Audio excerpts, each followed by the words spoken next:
விஜய் அண்ணாவுக்கு வணக்கம். விஜய் அண்ணா, நீங்கள் ஆட்சிக்கு வந்தது எனக்கு ரொம்ப ரொம்ப மகிழ்ச்சி. நான் இந்த எனக்கு சொர்க்கத்துக்கு போன மாதிரி ஒரு ஒரு ஒரு ஃபீலிங் எனக்கு வருது அண்ணா. நான் உங்களோட மிகப்பெரிய ஃபேன். இந்த உலகத்தில் ஃபேன்களுக்கு எல்லாத்துக்கும் உங்களோட ஃபேன்கள் எல்லாத்தையும் வச்சு ஒரு போட்டி போட்டால் அதில் நான் தான் ஃபஸ்ட்டு வருவேன். ஏன்னா நீங்கள் எனக்கு அவ்வளோ ஒரு முக்கியம். என்னோடய ஃபேமிலியை விட நீங்கள் ரொம்ப ரொம்ப முக்கியம்னா. நீங்கள் ஆட்சிக்கு வந்ததில் எனக்கு ரொம்ப மகிழ்ச்சியாக இருக்குது அண்ணா. ஆனால் இப்போ உங்களுக்கு நேற்று நான் கூட ஒரு வீடியோ போட்டிருந்தேன்னா, நீங்கள் இலவசங்கள் கொடுக்க வேண்டாம், 2500 பணம் கொடுக்க வேண்டாம், இன்சூரன்ஸ் கொடுக்க வேண்டாம், பட்டுப்புடவை கொடுக்க வேண்டாம், தங்க நகை கொடுக்க வேண்டாம், எனக்கு கரண்டை மட்டும் கொடுங்க அப்படின்னு நேற்று வீடியோவில் நான் போட்டிருந்தேன். ஆனால் எனக்கு அது கூட வேண்டாம்னா.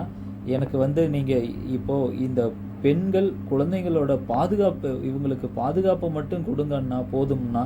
ஆனால் நம்ம ராத்திரில டாய்லெட் கூட போக முடியல. போயிட்டு வர கேப்ல என்ன நடந்துருமோ என்ன ஆயிடுமோ பதட்டத்தோட இருக்க வேண்டியதா இருக்கு.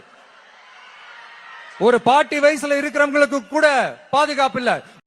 ஆண் குழந்தைகள் பாதுகாப்பு நம்ம ஆட்சியில நம்பர் 1 இருக்கும். சட்டம் ஒழுங்கு ரொம்ப ரொம்ப ஸ்ட்ரிக்டா இருக்கும். முழுவதும் பெற்றோர்கள் அந்த குழந்தையை தேடி கொண்டு வந்ததாக கூறப்படுகிறது. இந்த சூழல்ல சூலூர் அருகே இருக்கக்கூடிய ஒரு குளக்கரையில பாத்தீங்கன்னா அந்த 10 வயது சிறுமி சடலமாக மீட்கப்பட்டு தற்போது பிரேத பரிசோதனைக்காக கோவை அரசு மருத்துவமனைக்கு அந்த சிறுமியின் உடல் கொண்டு செல்லப்பட்டிருக்கு. காவல்துறை இந்த வழக்கு தொடர்பாக இருவரை பிடித்து விசாரணை மேற்கொண்டு வருவாங்க. ஆட்சிக்கு வர்றதுக்கு முன்னாடி இந்த ஊழல் திமுகவை நம்ம என்ன சொல்லி இருந்தோம்னா, பெண்களுக்கும் குழந்தைங்களுக்கும் பாதுகாப்பு இல்லை அப்படின்னு தான் நம்ம சொல்லிட்டு ஆட்சிக்கு வந்தோம். இன்றைக்கி நம்ம ஆட்சி வந்ததுக்கப்புறம் இந்த 10 நாளில் பார்த்தீங்க அப்படின்னா 50க்கும் மேற்பட்ட கொலைகள், பாலியல் வன்புணர்வுகள் நடந்திருக்குதுன்னா, அதுலேயும் இந்த பெண்கள் இப்போது ஒரு கண்ணு தெரியாத ஒரு பொண்ணை, வாய் பேச முடியாத ஒரு பொண்ணை போய் கற்பழித்து சின்னாபின்னப்படுத்தியிருக்கானுங்க. அது கூட பொண்ணுன்னா, கோயம்புத்தூரில் நடந்தது. ஒரு குழந்தை, 10 வயசு குழந்தைன்னா, அந்த குழந்தைக்கு என்ன தெரியும்?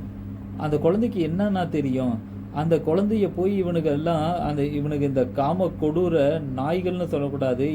இந்த உலகத்திலேயே எந்த ஒரு விலங்குமே நீங்கள் பார்த்தீங்கன்னா தனக்கு விருப்பம் இல்லாத ஒரு பெண்ணை பாலியல் வன்புணர்வு செய்யவே செய்யாது. இந்த மனித மிருகம் மட்டும்தான் செய்யும்னா.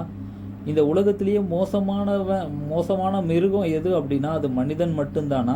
தனக்கு நல்லது செஞ்சவங்களுக்கு நன்றி இல்லாமல் அவங்களுக்கு தான் கெடுதல் செய்யக்கூடிய ஒரு கேவலமான ஜென்மம் எது அப்படின்னா அது மனித ஜென்மந்தாங்கன்னா. இந்த மனித மிருகங்களை நீங்கள் கொடூரமான தண்டனை கொடுக்கணுங்கன்னா. ஆனால் எல்லாரும் சொல்கிறாங்க அவனுக்கு மரண தண்டனை கொடுக்கணும் அப்படின்னு சொல்லி. ஆனால் அவனுங்களுக்கெல்லாம் மரண தண்டனை பத்தாதுங்கன்னா, மரண தண்டனை கொடுத்தா அது 1 நிமிஷம் வலி, செத்துருவானுங்க. அதுக்கப்புறம் அவனுங்களுக்கு என்ன வலி இருக்க போகுது? ஒரு வலி இருக்காது. ஆனால் அவனையெல்லாம் உயிரோட விடணும். உயிரோட விடுறப்போ கையையும் காலையும் வெட்டிடணுங்கன்னா, கையை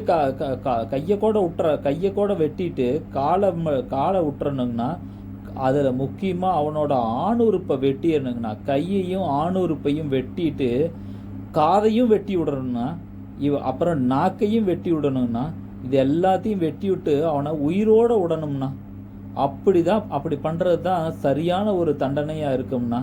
ஆனால் அந்த குழந்தை எவ்வளவு வலியோட, 10 வயசு குழந்தை, அதுக்கு என்னன்னா தெரியும்?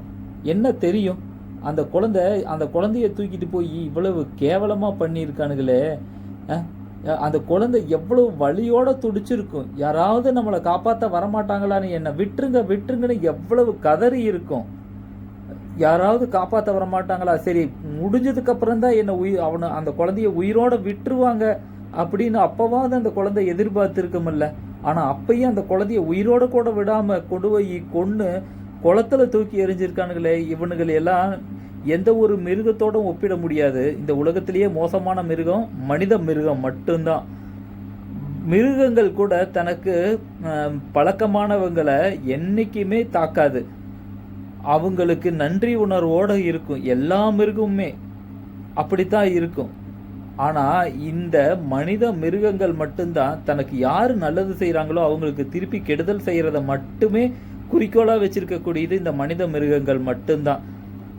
அப்படிப்பட்ட இந்த மனித மிருகங்களை இவனுங்களெல்லாம் நான் சொன்ன மாதிரி தண்டனை கொடுக்கணும்னா, ஆனால் நாம் திமுகவை கழுவி ஊற்றுனதுக்கு முக்கியமான காரணம் பெண்கள் பாதுகாப்பு இல்லை, குழந்தைகள் பாதுகாப்பு இல்லைன்னு சொல்லி. ஆனால் இன்னைக்கு ரெண்டுமே நம்ம ஆட்சியிலையும் தொடர்ந்துக்கிட்டு இருக்குது அண்ணா. ஆனால் நம்ம இவ்வளவு நாள் ரீல்ஸ் போட்டோம், நானும் உங்களுக்காக ரீல்ஸ் போட்டேன், எல்லாமே நான் பண்ணினேன். பல பொய்கள், பல விஷயங்கள் பொய்கள் அப்படின்னு எனக்கு தெரியும். ஆனால் நான் மற்ற சின்ன பசங்க மாதிரியெல்லாம் இல்லைங்கண்ணா, எனக்கு ஓரளவுக்கு தெரியும்னா. நம்ம பண்ணினது, ஷேர் பண்ணது பல விஷயங்கள் பொய்கள் தான் அப்படிங்கிறது தெரியுங்கண்ணா. இருந்தாலும் நீங்கள் ஆட்சிக்கு வரணும், ஆட்சிக்கு வந்தால் இதெல்லாம் மாற்றுவீங்க, ஒரு நல்லது நடக்கணும் அப்படின்னா ஒரு பொய் சொல்கிறதுல தப்பு இல்லை அப்படிங்கிறதுக்காக தான் நான் அந்த இன்ஸ்டாகிராமில், ஃபேஸ்புக்கில் இப்படி எல்லாத்துலேயும் பொய்ன்னு தெரிஞ்சும் நான் பல விஷயங்களை நான் ஃபார்வேர்ட் பண்ணேங்கண்ணா. ஆனால் இன்னைக்கு அதுவே நமக்கு திரும்பி நடக்கும்போது ரொம்ப பயமாக இருக்குதுங்கண்ணா. இப்போது ரொம்ப கொடூரமாக நடந்துக்கிட்டு இருக்குதுங்கண்ணா.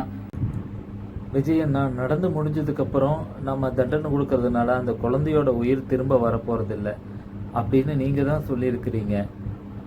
எலெக்ஷன் அப்போ அந்த நீங்கள் சொன்ன அந்த வார்த்தைகள் இன்னும் என்னோட காதில் அப்படியே நின்றுக்கிட்டு திரும்ப ஒழிச்சுக்கிட்டு இருக்குதுன்னா, உங்ககிட்ட இருந்து அதைத்தான் நான் எதிர்பார்க்குறேன். நடந்து முடிஞ்சதுக்கப்புறம் தண்டனை கொடுக்கறத விட நடக்கிறதுக்கு முன்னாடியே நீங்கள் தடுத்து நிறுத்துவீங்க அப்படின்னு நான் எதிர்பார்க்குறேன். ரொம்ப நன்றி அண்ணா. உங்ககிட்ட இருந்து நான் இதை மட்டும் நான் எதிர்பார்க்குறேன். நன்றி.